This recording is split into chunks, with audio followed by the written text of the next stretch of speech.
Hurricane Dorian was posing a threat to the state of Alabama. The White House just put out a carefully worded statement saying the president's comments were based on briefings he received from officials, but aides still won't say whether it was Mr. Trump who changed the map in what's become a game of cones for the president.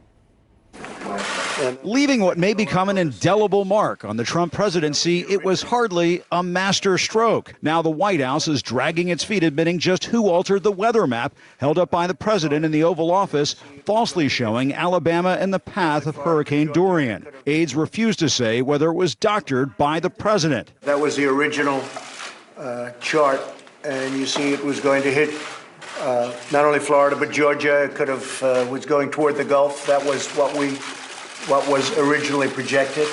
The president is defiant. He's been right all along, tweeting Alabama was going to be hit or grazed, and then Hurricane Dorian took a different path up along the East Coast.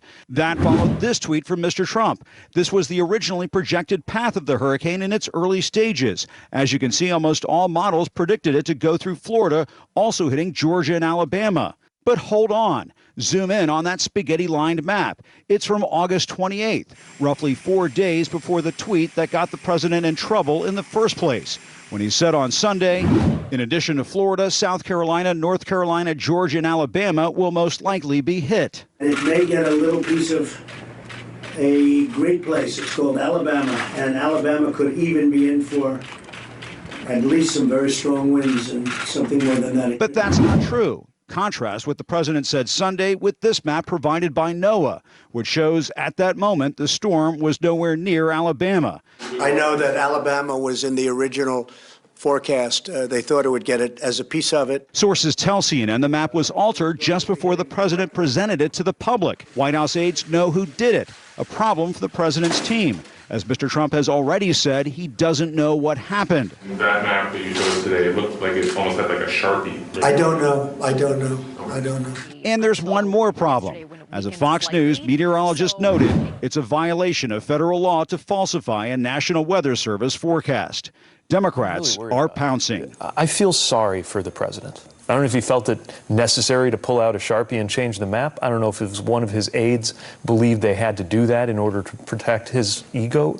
No matter how you cut it, this is an unbelievably sad state of affairs for our country. The Alabama blunder comes as the president is diverting funds from storm-ravaged parts of Florida to pay for his border wall, including money designated for rebuilding parts of Tyndall Air Force Base, which was hit by Hurricane Michael.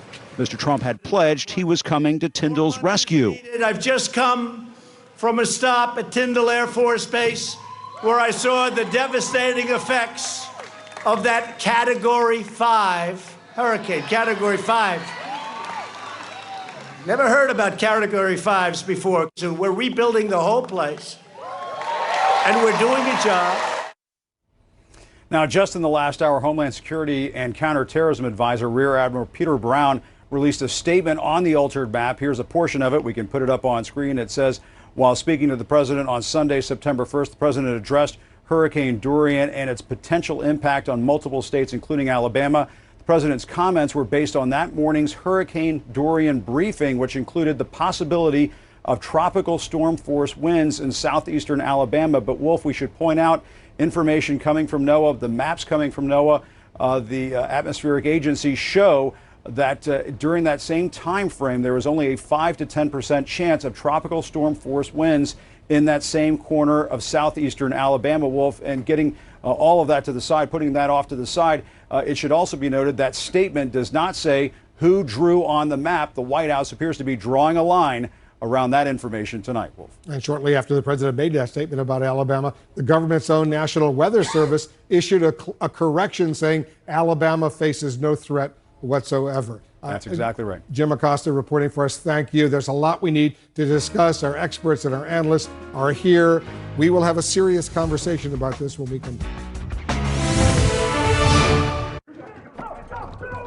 NyQuil Severe gives you powerful relief for your worst cold and flu symptoms. On Sunday night and every night.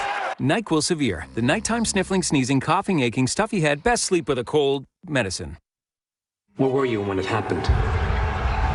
I don't remember. When you came round, did you see people? Yes. What were they doing? They were dead. I know you were there. And I know what else was in that room. A secret. Who took the painting? Nobody knew about it. Was just trying to keep it safe. It wasn't yours to keep! Is it lost? The Goldfinch, rated R. These days, we're all stressed. I hear you, sister. Stress can affect our minds.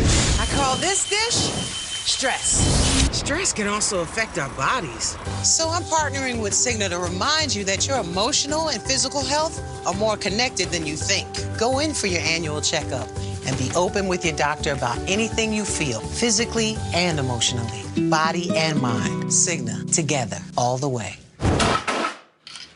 That's better.